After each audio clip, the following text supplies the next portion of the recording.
Ladies and gentlemen, let us cast our gaze upon the unfolding high-stakes drama currently gripping the Women's National Basketball Association, for we are standing at a threshold of profound transition. We are living through a period of collective suspension, an anxious vigil as the sporting world awaits the smoke to rise from the chimney of the league office, signaling the completion of the new collective bargaining agreement. We are on the precipice of free agency, a window of time that will dictate the competitive landscape for years to come, and yet the ground beneath our feet feels increasingly unstable. Yesterday, the atmosphere was electrified by a revelation of seismic proportions.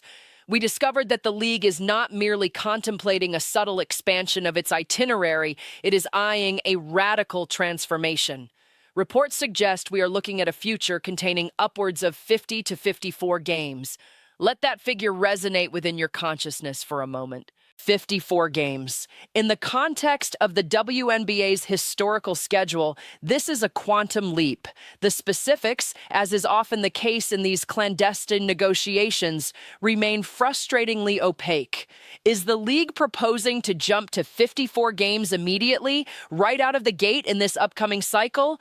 Or is this a tiered escalation, perhaps an immediate jump to 50, with a gradual ascent to 54 by the conclusion of the CBA, as my own strategic intuition suggests? Regardless of the pace, the destination is clear. The league is demanding more inventory, more volume, and more commitment. And as we navigate this domestic expansion, we find ourselves confronted with a logistical collision of the highest order. There is the matter of Project B, the overseas 5-on-5 league that threatens to overlap with the WNBA's proposed calendar. However, let me offer a perspective of calculated calm regarding this particular friction. My feeling, based on the power dynamics at play, is that this scheduling conflict is a minor hurdle that will be dismantled with bureaucratic efficiency. It is not, in the grand scheme of things, the defining crisis of our time. The true source of our concern, the dilemma that gnaws at the heart of the basketball purist and the Indiana Fever loyalist alike, is far more visceral. It is a question of personnel. It is the question of who exactly will be wearing the jersey when the ball tips off for this expanded season. We are talking about the Indiana Fever, a franchise that has become the epicenter of the sport's cultural resurgence, yet currently sits in a state of agonizing uncertainty. It has been a significant interval since we have engaged in a direct, unvarnished discussion of Fever action.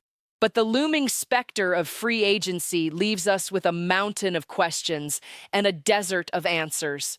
The roster stability that fans crave is under siege.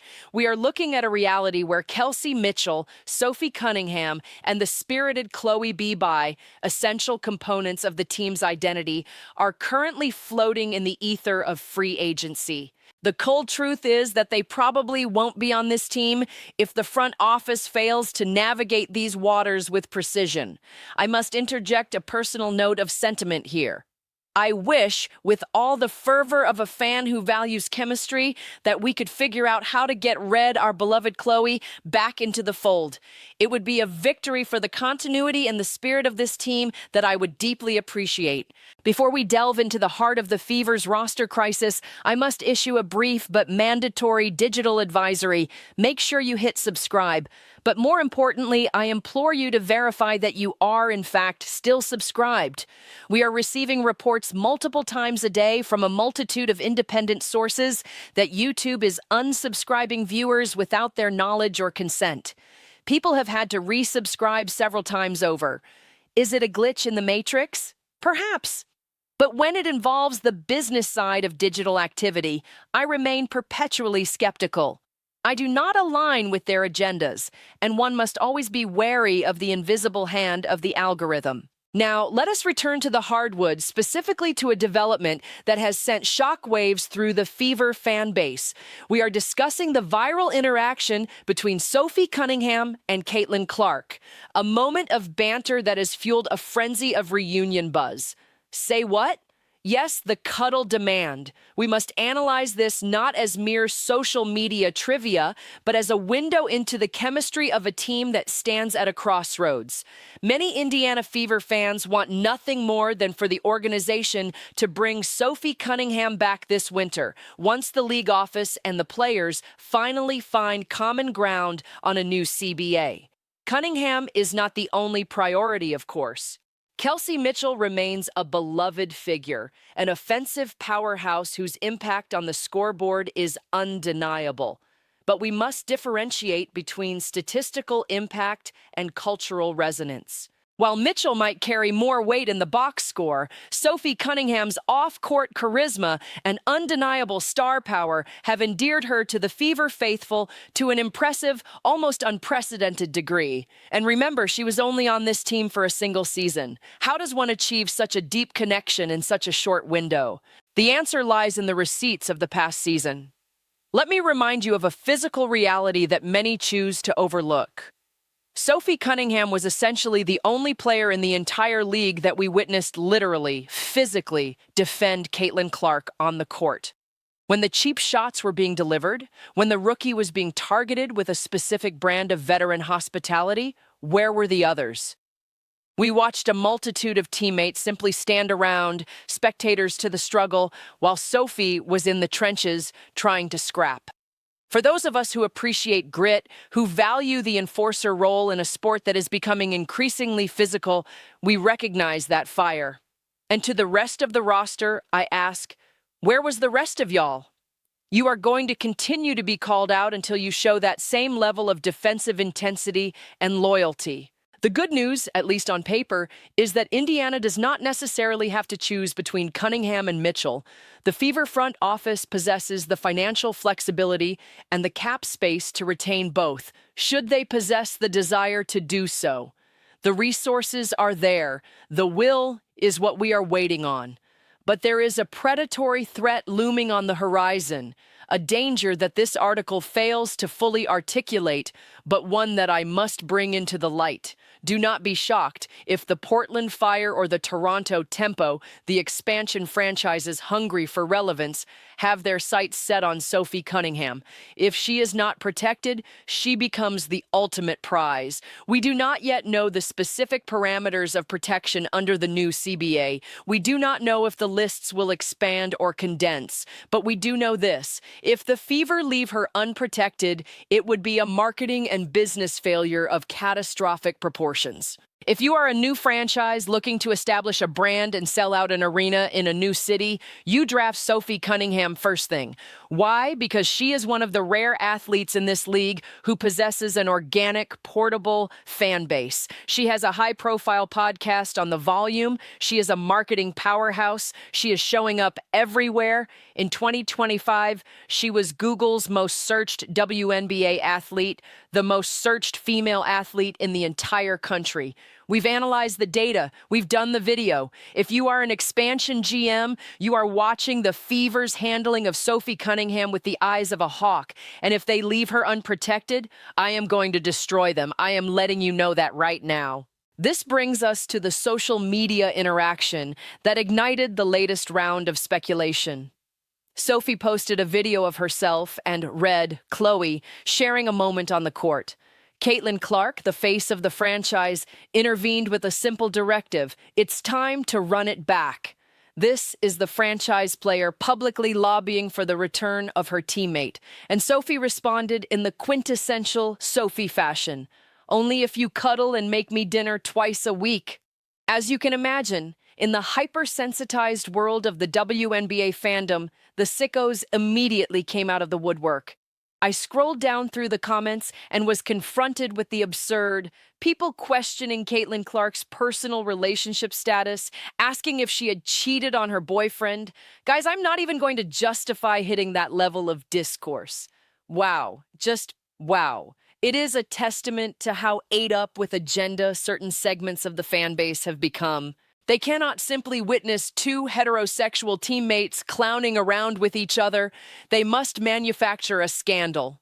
They must project a sitting in a tree narrative onto a relationship that is clearly built on professional camaraderie and friendship. Believe it or not, there are heterosexual athletes in this league. Granted, the demographic breakdown suggests there might only be about 12 of them, but 2 of them happen to play for the Fever. To turn a joke about dinner and cuddles into a sitcom romance is a reach that defies gravity. I will be profoundly disappointed if Sophie Cunningham is not on this roster when the season commences. The chemistry is too rare. The protection she provides for Clark is too essential. I believe the Fever can protect around 5 or 6 players. While I'm not going to look up the exact decimal point of the current rule because the CBA is still being debated, the principle remains. You protect the players who define your culture. Sophie and Caitlin have to run it back. The fan base demands it, the franchise player has called for it, and the marketing data proves its worth. To let that synergy walk out the door for nothing would be an act of organizational malpractice that the Fever might never recover from. Tell me what you truly think. Are you ready for the grind of a 54-game season? Do you believe the Fever front office has the wisdom to protect Sophie from the expansion draft? The comments are open, the discourse is heating up, and we will be here to cover every twist and turn of this glitch in the Matrix offseason. Consider the landscape of the Indiana Fever's front office as it stands. They are navigating a transition period unlike any other in the history of the sport. The arrival of Caitlin Clark has not merely increased ticket sales, it has fundamentally altered the gravity of the entire league. Every decision made in Indianapolis is now scrutinized by a global audience. When the star player, the generational talent upon whom the league's multi-billion-dollar media deal rests, publicly signals her desire to run it back with specific teammates, those are not mere words. They are a mandate. If the front office ignores the public plea of their cornerstone, they risk creating a rift that no amount of cap space can repair. We must also look at the competitive reality of a 54-game season. This isn't the WNBA of 5 years ago. This is a league where the physical toll is mounting and the intensity of the spotlight is relentless. In such an environment, the locker room is the only sanctuary.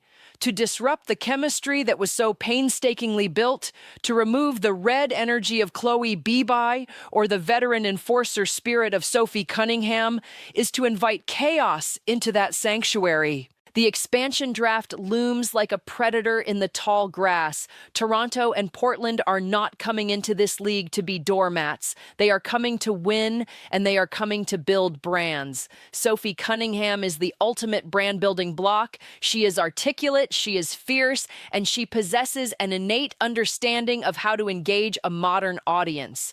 If she is left exposed, it won't take 5 seconds for a rival GM to pull the trigger. The Fever's leadership must realize that they aren't just protecting a basketball player, they are protecting a cultural asset. They are protecting the peace of mind of their franchise star. Kelsey Mitchell's role in this cannot be understated either. Her scoring prowess provides the gravity that allows Clark to operate. Without Mitchell, the defensive pressure on Caitlin would become suffocating. The Fever have the money, they have the incentive, they have the public endorsement of the players themselves. The social media interaction, while humorous on the surface, underscores a deep-seated professional bond. In the modern WNBA, player empowerment is at an all-time high. The superstars are the CEOs of their own brands, and they are increasingly vocal about the people they want in their office. Caitlin Clark's run it back comment is the most significant personnel directive of the offseason. It trumps any scouting report or statistical analysis. If she wants that group together, the front office's primary job is to make it happen. The sicko element of the fandom, those obsessed with personal lives and manufactured agendas, are a distraction, but they also serve as a barometer for the league's popularity. People don't obsess over things they don't care about. The noise is a byproduct of the heat. But the leaders of the Indiana Fever must stay focused on the signal. The signal is continuity. The signal is protection. The signal is 54 games of basketball played with a group of women who trust each other implicitly. As we wait for the ink to dry on the CBA, as we wait for the schedule to be codified, and as we wait for free agency to officially open, the message to the Indiana Fever is clear. Listen to your star. Protect your culture. Do not let the expansion teams feast on your oversight. The cuddle and dinner joke is a testament to a locker room that is healthy, happy, and ready to work. Don't blow it. The world is watching, the data is clear, and the blueprint for a championship culture is right there in front of you. Run it back or prepare to answer to a fan base that has finally found something worth fighting for. Peace. I'm out until next time. Keep the vision. We must also consider the broader implications of the 54-game schedule for the players' health and the product's quality. This expansion is a clear move to maximize the massive media investment from partners like Disney, NBC, and Amazon. More games mean more inventory, which means more ad revenue. But this assumes the players remain healthy and the competition remains elite. To ask athletes to play 54 games plus playoffs while many still navigate overseas commitments or competing leagues like Project B is a monumental ask. It requires a level of professional support, charter flights, elite training facilities, and deep rosters that the WNBA is only just beginning to provide consistently. Roster depth becomes a survival necessity in a 54-game world. This is why retaining players like Mitchell and Cunningham is so crucial. You cannot survive a grind of that magnitude with a top-heavy roster. You need the grinders, you need the enforcers, you need the veterans who understand the ebbs and flows of a long season. The Indiana Fever are in a unique position. They have the youngest, most exciting core in the league, but they are also the most vulnerable to the noise. The social media era has turned every interaction into a headline. The sicko fans are a permanent fixture now. The players have to develop a thick skin, but the organization has to develop a shield. That shield is built through stability. When you run it back, you are telling the world that you believe in what you've built. You are telling your stars that their voices matter. You are telling the fan base that their loyalty is being rewarded. The expansion draft is the test. If the Fever lose a key piece of their identity because they were trying to be too clever with their protection list, the fallout will be immense. Portland and Toronto are looking for a spark. Sophie Cunningham is that spark. She is a ready-made face for a franchise. The data from 2025 regarding search trends is the most compelling business case for Sophie Cunningham. To be the most searched female athlete in the country is a staggering achievement.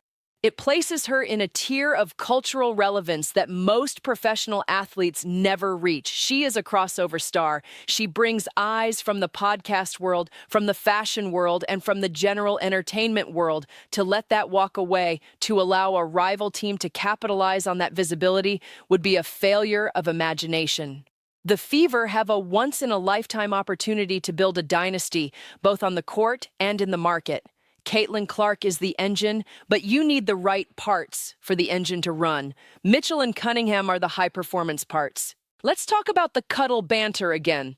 It's funny, it's lighthearted, and it's human. In a league that is often weighed down by heavy narratives and intense political discourse, this kind of interaction is a breath of fresh air.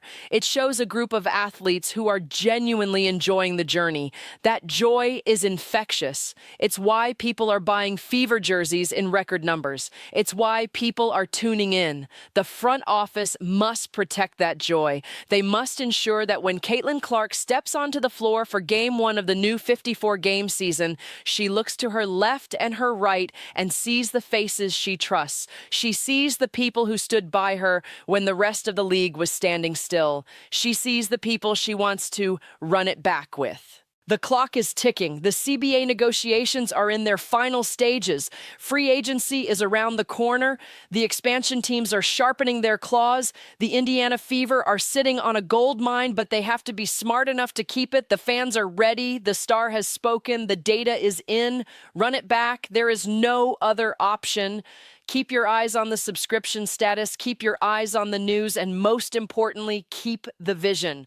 We are heading into the most important season in the history of the WNBA. Let's make sure the right people are on the floor. Peace. I'm out until next time. As we conclude this analysis, let us reflect on the transformative power of this moment. We are no longer talking about a niche league trying to survive. We are talking about a major sporting entity that is expanding its reach, its schedule, and its cultural footprint. The move to 54 games is a rite of passage. It is the WNBA declaring itself a heavyweight.